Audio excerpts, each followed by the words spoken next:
Nous allons poursuivre et peut-être que nous prendrons des questions par la suite.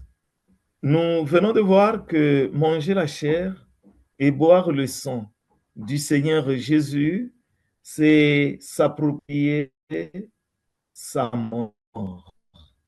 Mais ce n'est pas tout le monde qui accepte. Mais qu'est-ce que vous dites aussi de cela, chacun en particulier? Quel est demandé aux disciples? Vous aussi, vous ne partez pas.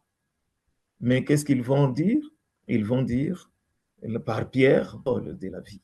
C'est le Seigneur Jésus qui a le départ. Nous passons au cinquième enseignement pour parler des frères du Seigneur Jésus, au 5, 4 et 5. En fait, les frères du Seigneur ne croyaient pas aussi en lui. Mais c'est après sa résurrection, celui-ci va croire. Mais nous voyons comment ils ont rendu un grand témoignage. Par exemple, Jude. Et donc, nous étions en train de relever que le témoignage, il est donné, la révélation est donnée, mais il y a toujours des attitudes. Il y a ceux qui acceptent l'évangile, il y a ceux qui refusent l'évangile. Même à la croix de Golgotha, on voit cela. Et il y avait deux brigands. Il y a l'un dans qui la grâce va agir et qui va prendre conscience de son état et qui va dire au Seigneur, souviens-toi de moi quand tu reviendras dans ton royaume. Mais il y a l'autre qui a refusé. Alors, heureusement, comme pour les frères du Seigneur, aujourd'hui, quelqu'un peut accepter l'évangile, même si hier il a refusé l'évangile. Et comme évangélistes, nous devons toujours persévérer dans la prière pour les âmes perdues. Nous devons prier parce qu'avant la mort de quelqu'un, le salut peut encore se manifester. Le salut est possible. Au sixième point, nous voulons parler de la vie en abondance et comment porter des fruits. Alors, nous parlons de la vie en abondance,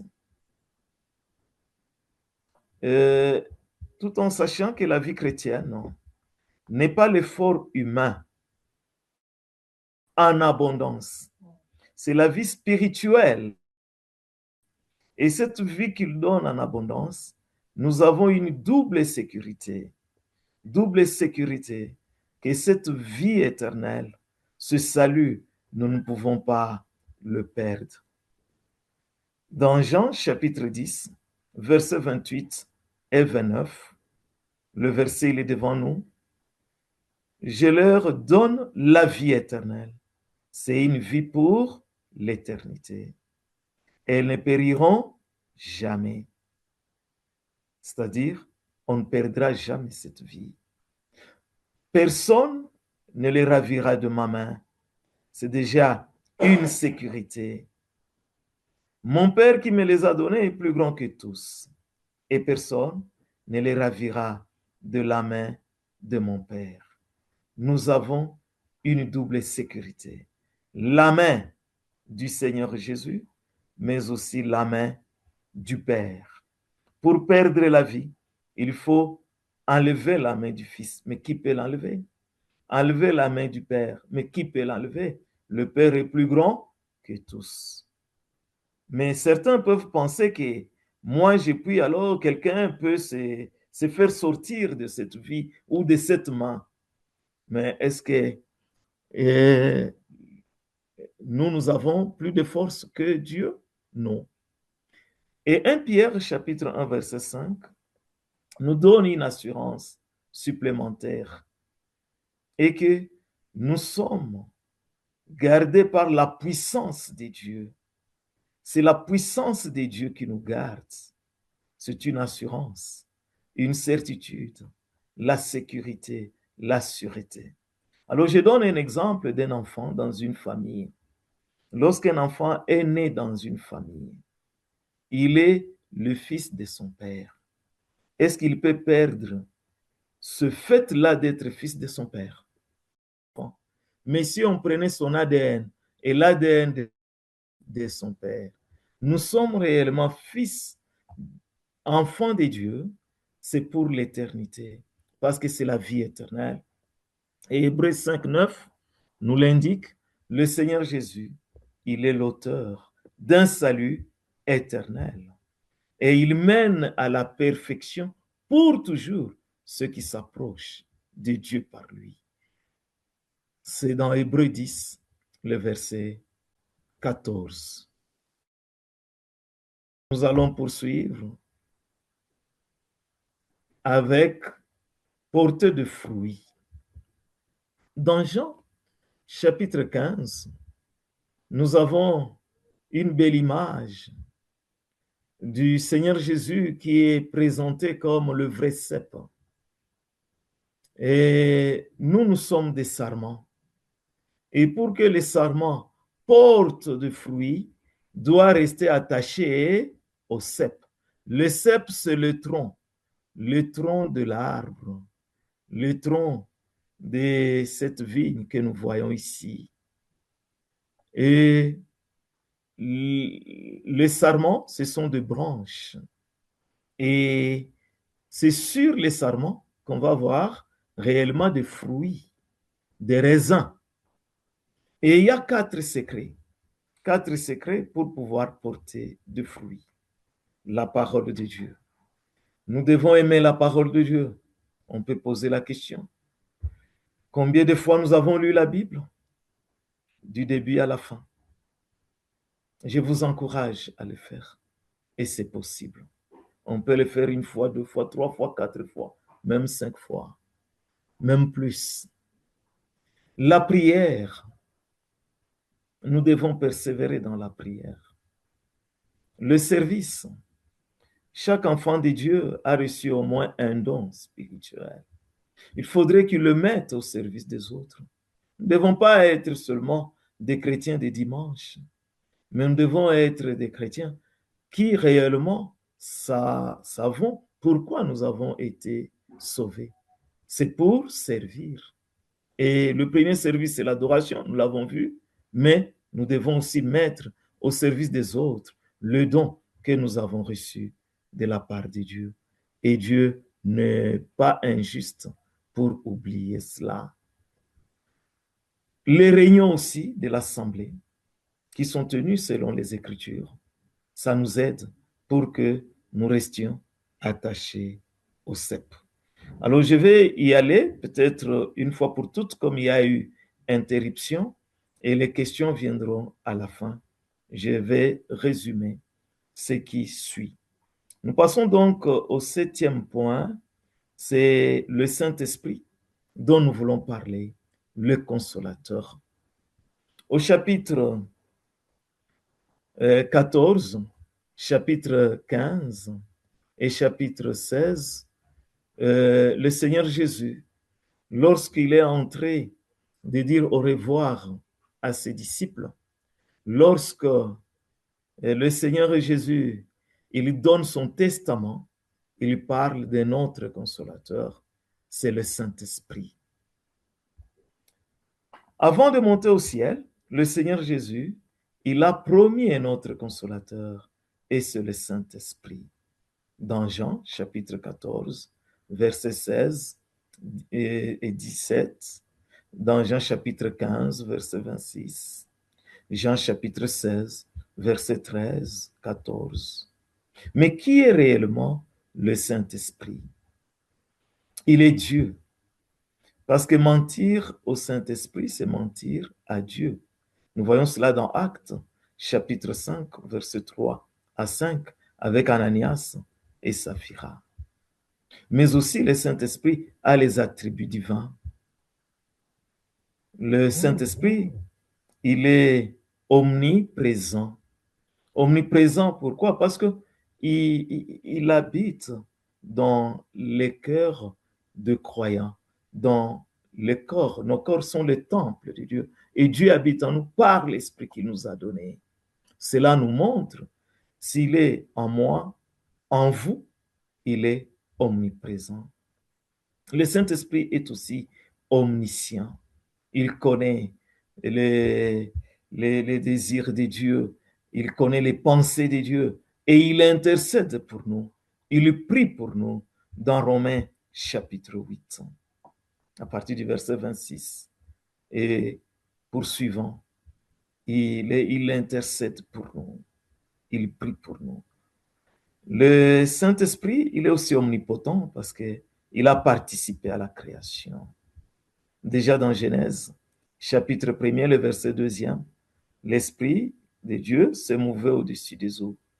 Et lors de la création, le Saint-Esprit était là. Job a dit aussi que le souffle de l'Éternel m'a formé. Le Saint-Esprit est une personne divine. Dans Zacharie, chapitre 4, le verset 6, il est dit, ni par la force, ni par la puissance, mais par mon esprit. Le Saint-Esprit, il parle, il intercède dans Romains, chapitre 8, comme je venais de le dire. Il parle dans les Actes des Apôtres, chapitre 13. Le verset 2e, il va dire, mettez-moi à part Barnabas et Saul pour l'œuvre à laquelle je les ai appelés. C'est le Saint-Esprit lui-même qui a parlé. Il peut être attristé et il nous est dit de ne pas attrister l'Esprit de Dieu par lequel nous avons été scellés. Qu'est-ce qui attriste le Saint-Esprit? C'est le péché. Mais il manifeste un sentiment. Mais il a aussi une volonté. Dans 1 Corinthiens, chapitre 12, qui nous parle des dons spirituels, au verset 11, il est dit, un seul et même esprit opère toutes ces choses, les distribuant à chacun en particulier, comme il lui plaît. Le Saint-Esprit, il est venu pour glorifier le Seigneur Jésus. Et il nous pousse aussi à glorifier le Seigneur Jésus. Il nous pousse aussi à adorer. Il met en nous la louange. Et nous devons savoir qu'on n'adresse pas la prière au Saint-Esprit. On n'adresse pas l'adoration au Saint-Esprit. Au fait, il n'est pas venu rendre témoignage de lui-même, mais rendre témoignage du Seigneur Jésus. Mais la Bible nous dit dans Jude 20, priant par le Saint-Esprit, même dans Éphésiens, chapitre 6, le verset 18, toutes sortes de prières par l'Esprit. Nous prions par le Saint-Esprit. Il est l'agent et l'artisan et il adore en nous par nos bouches. Nous devons nous laisser aller seulement par le Saint-Esprit. Et dans la Bible, on ne voit pas le culte qui a été adressé au Saint-Esprit. Il a joué un rôle parce que nous savons que toute écriture est inspirée de Dieu. C'est poussé par le Saint-Esprit que des saints hommes ont parlé de la part de Dieu. Et pour ce qui concerne le Nouveau Testament, le Seigneur Jésus avait déjà annoncé, par exemple dans Jean 14, 26, et que le Saint-Esprit vous rappellera tout ce que je vous ai dit. Mais tout ce que le Seigneur Jésus disait, nous l'avons dans les évangiles. C'est juste, il est d'autres choses qui n'y sont pas, mais tout ce qui est utile pour nous, pour que nous ayons la foi, pour que nous puissions devenir enfants de Dieu, nous l'avons dans l'évangile, dans les évangiles. Donc, c'est le Saint-Esprit qui rappelait tout ce que le Seigneur Jésus faisait pour que ceux qui ont écrit les évangiles puissent écrire. Ce n'est pas que Matthieu, Marc, Luc et Jean se sont mis ensemble pour dire, toi tu écriras le Seigneur Jésus, comme je l'ai expliqué dans l'introduction, sous cet angle. Toi tu écriras la vie du Seigneur Jésus sous un autre angle. Et j'en passe. Non, non, c'est poussé par le Saint-Esprit. Dans Jean chapitre 15, le verset 26, c'est « Il rendra témoignage de moi. Le Saint-Esprit va rendre témoignage du Seigneur Jésus? Quel est le livre dans le Nouveau Testament qui nous parle du témoignage du Seigneur Jésus? C'est le livre des Actes des Apôtres. Dans les livres des Actes des Apôtres, nous voyons les témoignages du Seigneur Jésus. Mais c'est le Saint-Esprit qui rend témoignage. Par qui? Par les apôtres.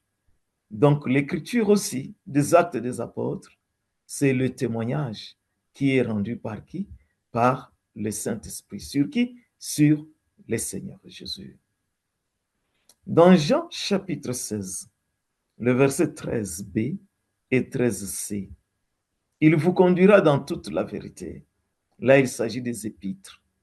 Les épîtres qui nous montrent les enseignements de base et comment nous devons nous conduire dans l'assemblée, l'église du Dieu vivant. Et il vous annoncera les choses à venir. Là, c'est par rapport à l'inspiration du livre d'Apocalypse qui nous montre les choses qui vont arriver. Voilà un peu comment le Saint-Esprit a eu à agir. Nous allons passer au 8e point, 8e enseignement, l'amour vrai. Dans l'évangile selon Jean, nous voyons que le Seigneur Jésus, il dit, je vous donne un commandement nouveau. Quel est ce commandement? C'est le commandement de l'amour, l'amour véritable. Mais pour donner ces commandements, le Seigneur Jésus lui-même va donner un bel exemple parce que lui-même, il va manifester l'amour. Il va se sacrifier pour manifester l'amour. 1 Jean, chapitre 4, verset 19. Pour nous, nous l'aimons parce que lui nous a aimé le premier. Oui, il nous a aimé le premier. Il a manifesté ce grand amour. Et lui-même l'a dit dans Jean 15, le verset 13. Il n'y a pas de plus grand amour que de donner sa vie pour celui qu'on aime. Il a donné sa vie. Dieu est amour et a manifesté son amour dans le Christ Jésus. Dans Romains chapitre 5, le verset 8, Dieu prouve son amour envers nous. Lorsque nous étions encore de pécheurs, au temps marqué, Christ est mort pour nous. La fois dernière, j'avais parlé de Jean chapitre 3, verset 16, le résumé de la Bible. Dieu a tant aimé le monde, il a donné son Fils unique. Mais nous voyons aussi dans 1 Jean 3, 16, et que nous aussi, nous devons donner nos vies pour les frères. Le Seigneur Jésus nous a prêché par l'exemple, que nous puissions manifester vraiment l'amour. Au fait, l'amour se conçoit bien à travers le sacrifice. On ne peut pas dire qu'on aime si on ne se sacrifie pas pour celui qu'on aime, pour celui à qui on manifeste l'amour. La réponse à l'amour, c'est l'amour réellement. Mais nous savons que la barre, la mesure est très haute. Nous devons aimer Dieu de tout notre cœur, de toute notre âme, de toute notre force. Et il faut qu'on le fasse. Mais nous le faisons à quel degré? Il faut que nous puissions le faire réellement. Dans Jean chapitre 13, le verset 34 et 35, je l'avais déjà annoncé, c'est le Seigneur qui dit, je vous donne un commandement nouveau. Aimez-vous les uns les autres, comme je vous ai aimé. Vous aussi, aimez-vous les uns les autres. À ceci, tous connaîtront que vous êtes mes disciples, si vous avez de l'amour les uns pour les autres. Nous devons aimer nos prochains comme nous-mêmes. Nous devons nous aimer les uns les autres, comme Christ nous a aimés. Il a posé cette question à l'apôtre Pierre. Dans le dernier chapitre de ce livre, dans Jean chapitre 21, m'aimes-tu? Il lui a posé cette question 3 fois. Il nous pose aussi la même question. Est-ce que nous l'aimons réellement? Et quel est le degré de notre amour pour lui? Alors si nous étions à 10%, que le Seigneur nous aide, qu'il aide chacun d'entre nous à aller à 50, à 60, à 80%. Pourquoi pas? Que nous puissions réellement manifester notre amour pour le Seigneur. Et quand on aime quelqu'un, on aime aussi passer du temps avec cette personne. Mais nous devons aimer aussi les autres. Et il n'y a pas de ministère si on ne manifeste pas l'amour envers les autres. C'est en manifestant l'amour envers les autres, envers ceux à qui nous prêchons la parole, que cette parole va donner vie, que cette parole va croître. Que le Seigneur nous multiplie l'amour. Nous allons considérer le 9e enseignement, le Seigneur Jésus, le souverain sacrificateur. Nous allons parler aussi de sa divinité. Oui, au chapitre 17 de l'évangile de Jean, le Fils de Dieu s'adresse à son Père. Et en s'adressant à son Père, c'est ce que nous appelons la prière sacerdotale. Il fait l'office du grand sacrificateur. Il fait son travail de souverain sacrificateur. Sacrificateur signifie prêtre. Et dans sa prière, il commence par la glorification du Fils. Et le Père a répondu. Il va prier pour ce que le Père lui a donné. Il va demander que les siens soient sanctifiés. Et il fait des demandes pour tous ceux qui croient. Donc, avant même que vous puissiez croire au Seigneur Jésus, le Seigneur Jésus avait prié pour vous, pour que vous puissiez croire. Et il continue de prier pour vous, parce que dans Romains chapitre 8, il intercède pour nous. Il est notre souverain sacrificateur. Il intercède pour nous. Par le voile déchiré, tout croyant est devenu sacrificateur aussi. Dans Apocalypse, chapitre 1, verset 6, chapitre 5, verset 10, dans 1 Pierre, chapitre 2, verset 5, et même le verset 9, nous montre que nous sommes devenus un sacerdoce royal. Nous sommes devenus des sacrificateurs parce que le voile du temple était déchiré. Quand le Seigneur Jésus a rendu l'âme et a poussé aussi le cri pour dire tout est accompli, il a rendu l'âme et le voile du temple s'est déchiré de haut en bas. Ce n'est pas un homme qui est venu déchirer, mais ça nous montre que c'est Dieu lui-même qui a ouvert la voie, le passage, pour que nous puissions entrer dans les sanctuaires, pour que nous puissions entrer dans le Saint des Saints. Or, nous y entrons parce que nous sommes devenus des sacrificateurs. Et il y a un seul souverain sacrificateur qui est le Christ. Et même la hiérarchie parmi les enfants de Dieu n'est pas une bonne chose. Nous savons qu'il y a le souverain sacrificateur, le Seigneur Jésus, et nous sommes devenus des sacrificateurs.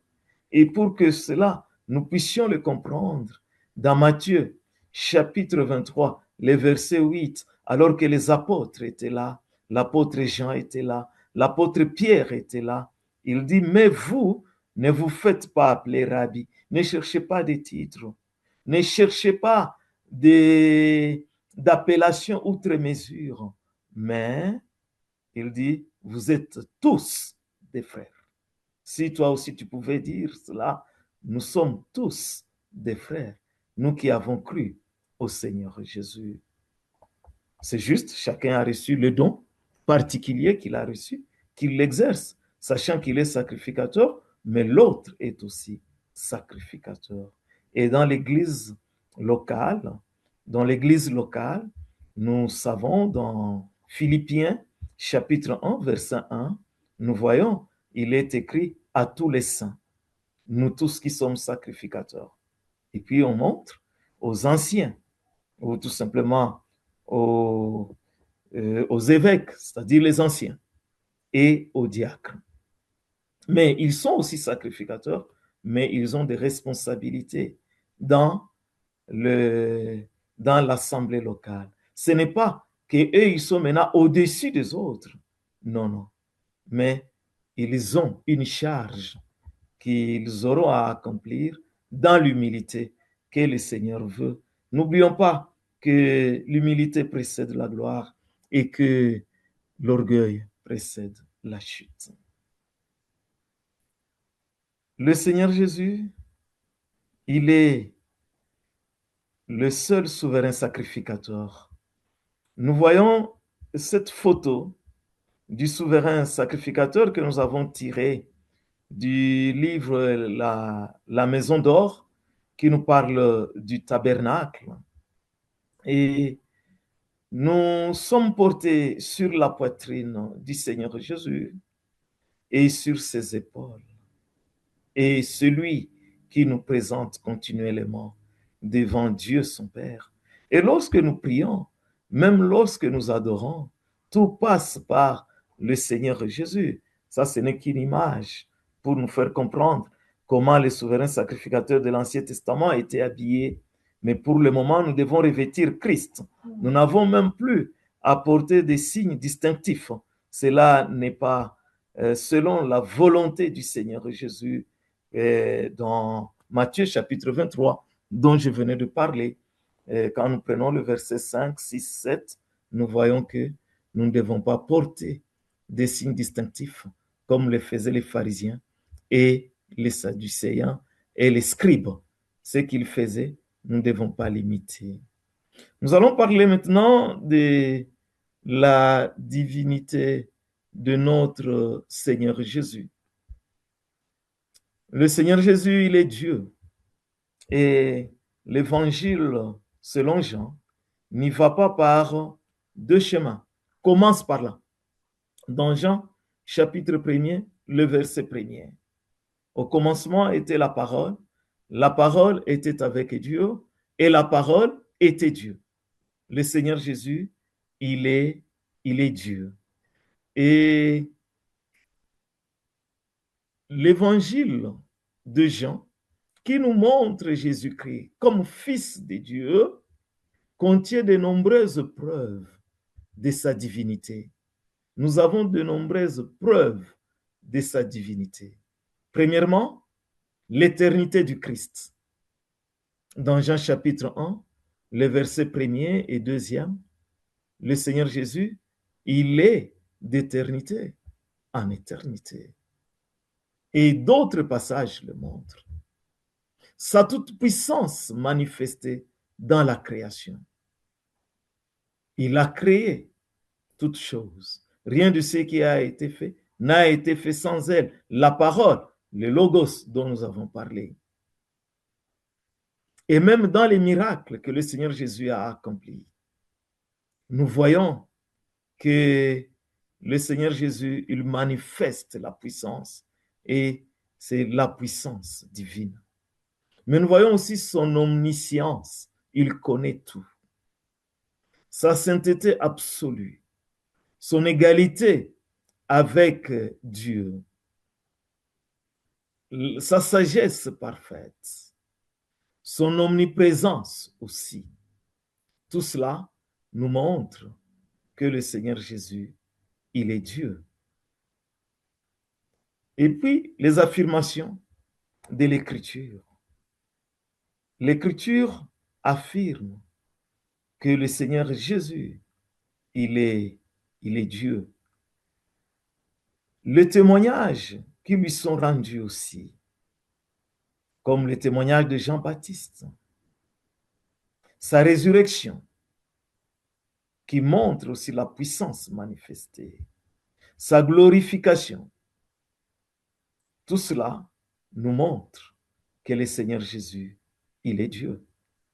Et en face de tous ces éléments, toutes ces paroles qui nous montrent la divinité du Seigneur Jésus, toutes ces preuves, qu'est-ce que nous pouvons dire? Nous pouvons dire, comme Thomas l'a dit dans Jean chapitre 20, verset 28, « Mon Seigneur est mon Dieu. » Oui, le Seigneur Jésus, il est Dieu. En fait, le Seigneur Jésus, il est Dieu parce qu'il est adoré. Il est adorable et il est adoré. Dieu avait déjà manifesté dans l'ancien temps, dans l'Ancien Testament, qu'il ne donnera pas sa gloire à quelqu'un d'autre. Alors que par rapport au Fils, il dit dans Hébreu que tous les anges de Dieu l'adorent, que tous les anges de Dieu lui rendent hommage.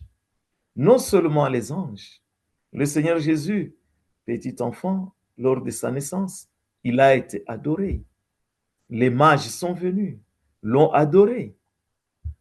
Même les disciples aussi, avant qu'il ne monte au ciel. Dans d'autres évangiles, nous voyons qu'il a été adoré par les disciples.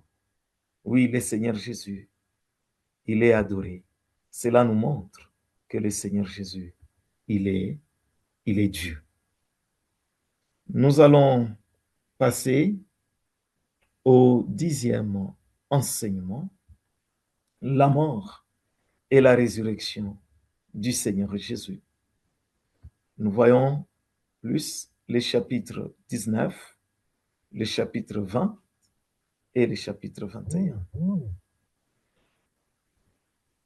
La vie éternelle est garantie par la mort et la résurrection du Seigneur.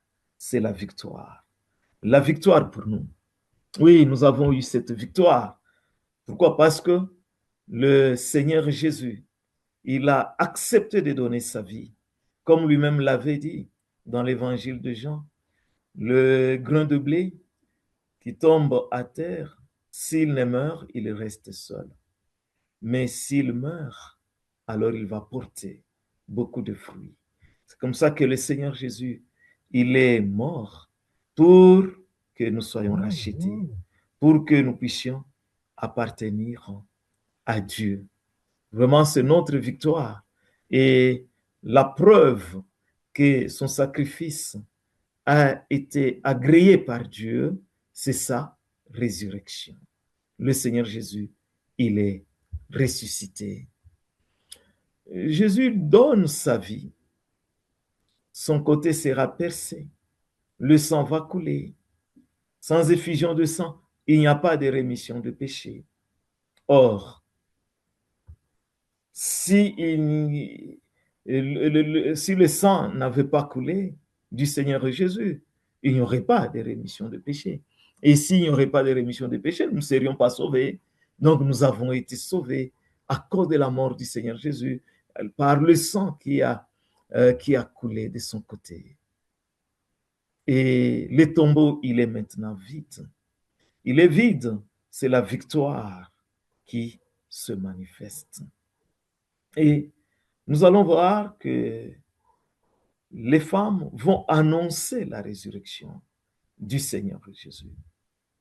Ils vont annoncer que le Seigneur Jésus est ressuscité. Et ce sont les femmes qui ont eu ce privilège, en premier lieu, de pouvoir annoncer la résurrection du Seigneur Jésus. Et cela, c'est le témoignage, c'est l'évangélisation. Et donc, les sœurs, nous les encourageons dans le travail d'évangélisation. Et le psaume 68, le verset 12, dans d'autres versions, le verset 11, il est dit que l'Éternel prononce une parole, le Seigneur prononce une parole, et les messagères de la bonne nouvelle sont une grande armée. Les femmes sont une grande armée pour pouvoir évangéliser, pour pouvoir annoncer la bonne nouvelle. Nous les encourageons à cela. Il est vrai que le ministère des femmes, selon la parole de Dieu, selon la Bible, nous l'avons et ont la même valeur pour les saluts que les hommes, mais n'oublions pas qu'il y a aussi une hiérarchie qui a été voulue par Dieu dans 1 Corinthiens, chapitre 11, le verset 3e. C'est Dieu d'abord, ensuite le Christ, ensuite l'homme, ensuite la femme. Et cela est très utile dans le foyer, cela est très utile dans l'Église. Et la parole de Dieu ne changera pas. Les hommes peuvent changer, mais la parole de Dieu ne changera pas.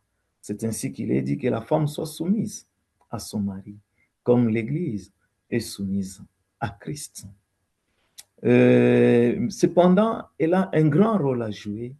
Nous voyons, par exemple, dans l'église locale de Saint-Chré, nous voyons Phoebe qui était servante dans Romains chapitre 16. Nous voyons cela. Elle est diaconesse. Elle peut être diaconesse dans l'église locale. Mais elle peut aussi enseigner les autres femmes. Nous voyons cela dans Tite. Elle peut enseigner les autres femmes. Nous voyons cela dans Tite. Elle peut enseigner aussi les enfants.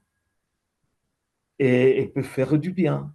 Elle peut même corriger, comme nous voyons Aculas et Priscille le faire par rapport à Apollos dans les Actes des Apôtres. Alors, l'obéissance à la parole de Dieu vaut plus que les sacrifices. Que le Seigneur nous aide. Mais on ne la voit pas prendre l'autorité dans l'Église, tout comme dans le foyer aussi. Alors, le premier message du Seigneur Jésus aux siens, alors que les portes étaient fermées, mais le Seigneur Jésus va se présenter au milieu des disciples et il va leur dire, paix vous soit. Oui, la paix que le Seigneur Jésus donne n'est pas comme ce que les hommes donnent. Les hommes peuvent parler de la paix dans leur bouche, alors que dans leur cœur, c'est la guerre qui est en train de retentir. C'est la haine qui retentit. Mais le Seigneur Jésus, lui, il dit paix vous soit. Vraiment, c'est la paix. Même dans des situations difficiles.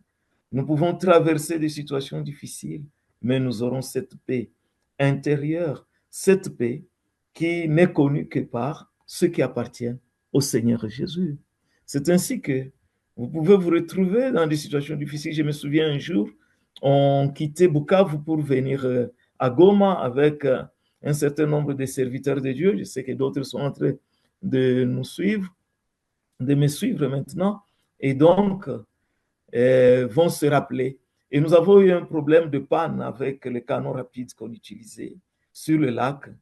Et au départ, on avait distribué des traités. Et il y avait une maman qui avait même refusé les traités. Et puis, il y a eu la panne. Et nous, on continuait à causer. On pouvait causer sur on pouvait causer sur des noyades. Et puis, c'est cette femme qui dit, mais ne parlez pas de ces choses-là. Ne parlez pas. Mais non. Nous devons garder notre calme. Nous appartenons au Seigneur. Ayons cette paix. Que nous vivions, que nous mourions, nous appartenons à Christ. Nous voyons au chapitre 21 le relèvement de Pierre, là où le Seigneur lui pose 3 questions. M'aimes-tu? Mais aussi qui peuvent nous rappeler 3 fois, il avait renié le Christ.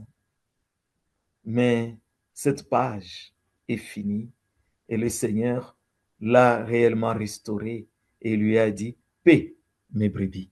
Mais la base, c'est l'amour. L'amour pour le Seigneur, l'amour pour les autres aussi. Nous allons passer à la conclusion. La conclusion. Et dans cet évangile, Jésus apparaît à nos yeux, mais jamais il n'est vu séparé des disciples. Il monte vers son Père et il reviendra dans Jean chapitre 14, le verset 3e. Il s'est incarné. Il est entré dans l'espace, le Seigneur Jésus, le Fils de Dieu, et dans le temps. Et il a accepté de se soumettre à l'espace et au temps. Mais comme Fils unique, dans le sein du Père, Jean 1, 18, il est ressuscité. Il n'est pas soumis aux contingences du temps, pas plus qu'à celles de l'espace, car il est apparu aux disciples alors que les portes étaient fermées de la chambre là où ils étaient. Il n'est plus soumis à ces contraintes-là.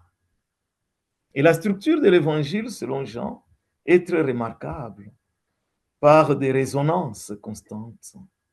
Dans le premier chapitre, nous voyons Jean qui dévoile la nature du Fils avant qu'il vienne dans le monde. Et même avant que le monde existe. Le dernier chapitre parle de son ministère après sa résurrection, qui maintenant se poursuit dans la gloire à la droite de la majesté. Et nous l'avons dit, il est notre souverain sacrificateur. Donc nous pouvons terminer avec Jean chapitre 20, verset 31. Mais ces choses ont été écrites afin que vous croyiez que Jésus est le Christ, le Fils de Dieu, et qu'en croyant, vous ayez la vie en son nom. Le secret de la vie, selon Jean, ce n'est ni une philosophie, ni une religion, ni une morale. Le secret de la vie, c'est connaître Christ, croire en lui, demeurer en lui, vivre par lui et pour lui. Et que le Seigneur nous bénisse, nous garde dans son amour. Nous lui sommes très reconnaissants. Nous avons quelques notes des bibliographies sommaires que nous allons retoucher avant de vous donner les notes définitives. Que tout soit pour la gloire de Dieu. Merci et je remets la parole au modérateur. Merci beaucoup, frère Déo, pour cette présentation. Merci aussi à tous ceux qui sont connectés d'avoir eu la patience pendant les moments de difficultés techniques. Et puis, si vous êtes d'accord, frère Déo, on prend quelques questions maintenant. OK. Frère Déo, je vous propose quelques questions, notamment en lien avec adorer en esprit et en vérité, et puis avec le Saint-Esprit. Il y a plusieurs questions à ce sujet. Certains enseignants disent que adorer en esprit et en vérité, c'est prier en langue. Qu'est-ce que vous pensez de cette affirmation? OK, merci par rapport à cette question. Je pense que vous me captez bien. Oui, Adorer en esprit et en vérité, ce n'est pas parler en langue. Au fait, le parler en langue, c'est parmi les dons spirituels. Et nous les avons, les dons spirituels, comme je l'ai dit tantôt, dans 1 Corinthiens chapitre 12. Et nous savons que tout le monde ne peut pas avoir un même don à la fin du chapitre 12. Donc, tout enfant de Dieu est appelé à adorer, mais tout enfant de Dieu n'est pas appelé à parler en langue, parce que tout enfant de Dieu n'a pas ce don-là de parler en langue. Et si quelqu'un a ce don, 1 Corinthiens chapitre 14, à partir du verset 26-27 et suivant, et si ça se manifeste dans l'Église, il faut qu'on ait un interprète. C'est ce que la Bible nous dit. Et s'il n'y a pas d'interprète, qu'on se taise, qu'on parle à soi-même et à Dieu. Et il y a même d'autres qui apprennent à parler en langue. Non, non, non, non. Nous ne devons pas accepter cela. Ce n'est pas juste. Au fait, adorer en esprit et que nous n'avons pas de représentation de quelque de quoi que ce soit. C'est sur le plan spirituel. Et même les sacrifices que nous offrons, c'est des victimes spirituelles. Nous l'avons vu dans 1 Pierre chapitre 2, le verset 5. C'est le Seigneur Jésus que nous offrons d'une manière spirituelle. Et là, nous adorons en esprit. En vérité, c'est selon la parole de Dieu. Et quand on va en dehors de la parole de Dieu, on n'est plus dans la vérité. Jean 17, 17. Sanctifie-les par ta vérité. Ta parole est la vérité.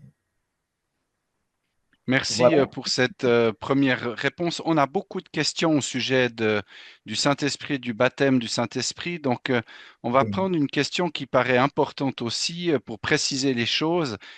Quelle différence faites-vous entre la nouvelle naissance et le baptême du Saint-Esprit? Respectivement, quand est-ce que le baptême du Saint-Esprit intervient dans la vie? Ok, merci beaucoup. Par rapport à cette question, la nouvelle naissance et le baptême du Saint-Esprit. En fait, le baptême du Saint-Esprit, déjà, le Jean-Baptiste, il disait, moi, je vous baptise d'eau, mais vient après moi quelqu'un de plus grand que moi qui va vous baptiser de l'Esprit, du Saint-Esprit et du feu. Et la signification, nous l'avons dans 1 Corinthiens chapitre 12, les versets 13. 1 Corinthiens 12, 13. Nous avons été baptisés et nous sommes abreuvés d'un seul esprit pour former un seul corps. Ça signifie quoi? On est baptisé dans le Saint-Esprit pour former, pour être membre du corps de Christ. Or, être membre du corps de Christ, c'est ça la nouvelle naissance. Et dans Romains, il est dit, celui qui n'a pas l'Esprit de Christ ne lui appartient pas. Donc, pour être enfant de Dieu, quand vous croyez, comme on l'a vu dans Éphésiens, chapitre 1, verset 13, après avoir cru, on est scellé du Saint-Esprit. C'est le sceau du Saint-Esprit qui est le baptême du Saint-Esprit et qui montre qu'on devient enfant de Dieu. Alors, la différence, c'est être rempli du Saint-Esprit. Un enfant de Dieu peut ne pas être rempli du Saint-Esprit. S'il a attristé le Saint-Esprit, il n'est pas rempli du Saint-Esprit. C'est une expérience, une vie remplie du Saint-Esprit. C'est lorsque nous sommes obéissants à la parole de Dieu comme enfants de Dieu, nous marchons selon la volonté de Dieu, nous marchons selon que Dieu veut que nous puissions marcher. C'est à ce moment-là que nous serons remplis du Saint-Esprit. Voilà, j'en ai profité pour parler aussi d'être rempli du Saint-Esprit. Merci C'est un beaucoup. commandement aussi. Oui, merci beaucoup, frère. Il y a souvent beaucoup de questions effectivement à ce sujet. Donc, vous avez bien résumé la situation en disant que le baptême du Saint-Esprit intervenait à la conversion et puis qu'ensuite, il y avait la responsabilité du croyant à être rempli du Saint-Esprit. Et si je résume, le baptême du Saint-Esprit n'est pas une deuxième expérience. Oui, oui. Toujours sur cette question-là, est-ce que aujourd'hui encore, le premier signe du baptême du Saint-Esprit, c'est le parler en langue? Est-ce que le baptême du Saint-Esprit, c'est parler en langue? Oh non, le baptême du Saint-Esprit, ce n'est pas le parler en langue. Le parler en langue, comme on venait de le dire, c'est un don. Un don. Par exemple, le jour de la Pentecôte, les disciples ont parlé en langue, mais ils ont parlé d'autres langues. C'est dans Actes, chapitre 4. À partir du premier verset, on descend jusque même au verset 17. Nous voyons que c'était des langues qui étaient compréhensibles aux hommes, des langues qui existaient. Les Juifs qui venaient d'ailleurs vont arriver à Jérusalem parce que c'était trois fois, ils devraient aller à Jérusalem, et notamment pendant la Pentecôte.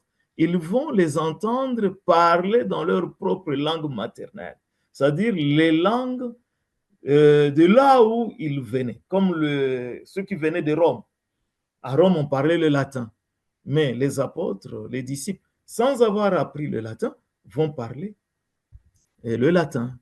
Voilà un peu le parler en langue. Ce n'est pas que il parlait de langue des anges qui viendront par la suite. Et d'ailleurs, quand on voit bien un Corinthien, dans 1 Corinthiens chapitre 13, nous voyons que la parole de Dieu nous avait déjà averti que les langues cesseront. Lorsque la parole de Dieu, on l'a reçue, on l'a obtenue en un seul volume, justement, lorsque cette révélation s'est terminée, les langues ne se manifestaient plus, sont revenues encore vers le 19e siècle. Alors, on doit être très attentif et avoir un bon discernement pour savoir est-ce que c'est vraiment une langue qui vient de Dieu ou bien c'est par audace. Oui, merci pour cette précision, frère Déo. C'est vrai que vous avez insisté sur le fait que dans les actes, les langues qui étaient parlées étaient des langues compréhensibles, des langues grammaticalement identifiées, et non pas des langues qu'on pourrait qualifier d'extatiques. Et ça me paraît important de préciser. Ces langues pouvaient être comprises par ceux qui les parlaient, et s'il y avait quelqu'un qui pouvait ainsi traduire plus tard, c'est l'enseignement d'un Corinthien. Euh, Plus tard, eh bien, il y avait la possibilité de parler dans l'assemblée. Autrement, s'il n'y avait pas de traducteur, effectivement, ce n'était pas recommandé. Donc, merci d'avoir donné toutes ces précisions. Il y a encore une ou deux questions. On va pas pouvoir toutes les prendre, mais je vais essayer de venir sur des questions où euh, on voit qu'elles reviennent souvent. Par exemple, euh, une question sur la séquence des choses. Je voulais savoir, entre la nouvelle naissance et la justification, qu'est-ce qui se fait avant? Est-ce que nous naissons d'abord de nouveau? Ensuite, nous sommes justifiés? Comment ça se passe au niveau où tout se fait au même moment? Qu'est-ce que vous en pensez? Oui, merci beaucoup. Au fait, la séquence, c'est peut-être les hommes qui cherchent ces séquences-là, mais en réalité, vous ne pouvez pas appartenir à Dieu si vous n'êtes pas justifié, si vous ne passez pas par la justification. Dans 2 Corinthiens, chapitre 5, le tout dernier verset, le verset 21, nous montre, au fait, nous montre comment le Seigneur Jésus, lui qui n'a point connu de péché, est devenu péché. C'est la substitution. Il s'est substitué à nous, afin que nous devenions en lui justice de Dieu. Nous qui? Nous les croyants, nous les enfants de Dieu. Donc, la nouvelle naissance et la justification se passent au même moment. Ce n'est pas l'effort de l'homme qui va lui donner la justification.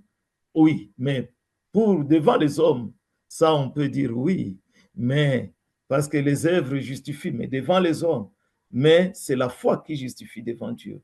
Et comme la foi justifie devant Dieu, c'est au moment de la nouvelle naissance. Merci pour cette réponse. Une autre question aussi, euh, que signifie l'expression croire en Jésus, notamment au chapitre 8 et au verset 30 et suivant jusqu'au verset 59? Et vous avez dit vous-même, il y a souvent cette expression croire dans l'évangile selon Jean. Et on a quelqu'un qui nous pose la question, est-ce la même expression que celle du chapitre 1, verset 12?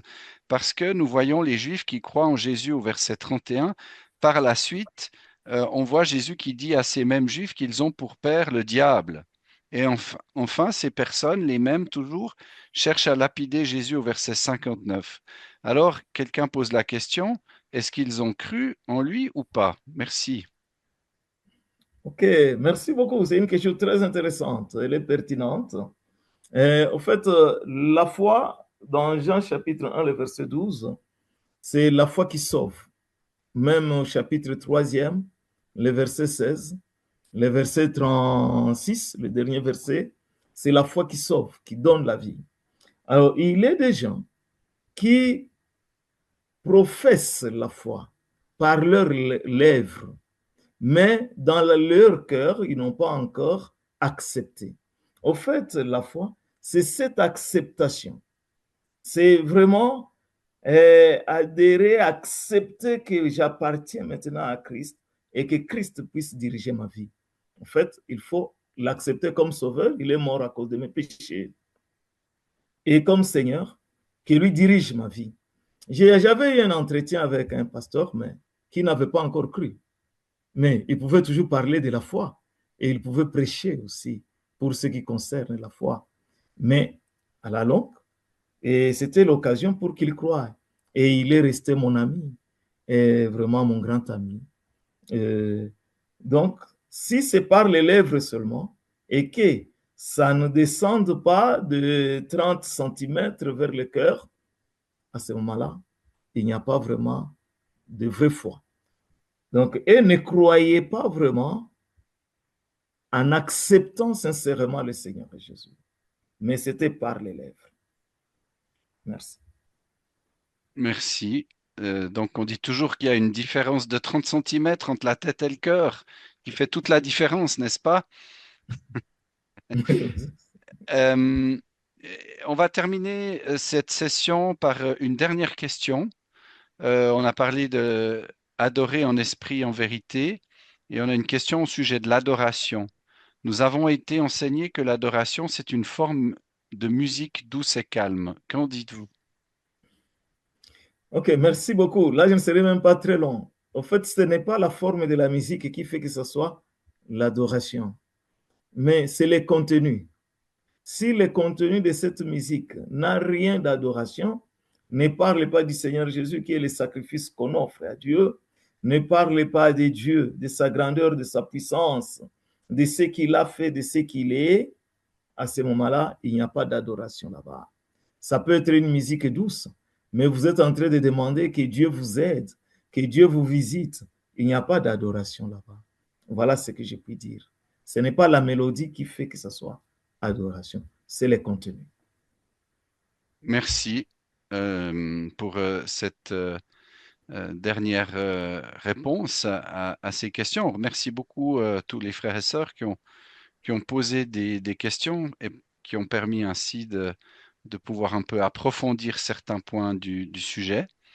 Et puis, nous arrivons maintenant au terme de ce séminaire sur l'Évangile selon Jean. Merci beaucoup, frère Déo, d'avoir enseigné ces 2 soirs sur l'Évangile selon Jean. Merci aussi d'avoir trouvé des solutions techniques quand il y avait des problèmes d'électricité, de réseau. Nous sommes reconnaissants d'avoir pu passer l'essentiel de ces sessions avec vous et puis d'avoir pu bien vous comprendre. Donc nous sommes reconnaissants à Dieu aussi pour ça. Merci aussi à tous ceux qui étaient présents avec nous d'Afrique. Il y avait aussi quelques-uns d'Europe. On vous remercie de votre présence. Ces enseignements se trouvent d'ici quelques jours sur la chaîne YouTube Formation biblique continue des centres bibliques.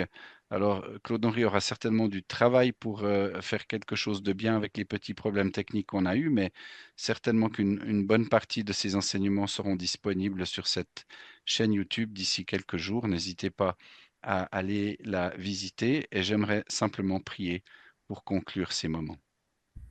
Merci.